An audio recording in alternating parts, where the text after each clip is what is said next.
चांदनी सिंह जले पे नमक छिड़क रही है। चांदनी सिंह इन दिनों न जाने किस मूड में है।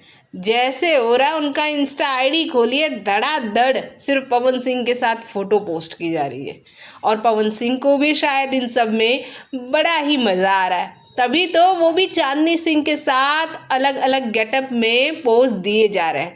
अभी उनके बर्थडे का हैंगओवर उतरा ही नहीं था कि चांदनी ने इतने में पवन सिंह के साथ 3 से 4 पोस्ट कर डाले।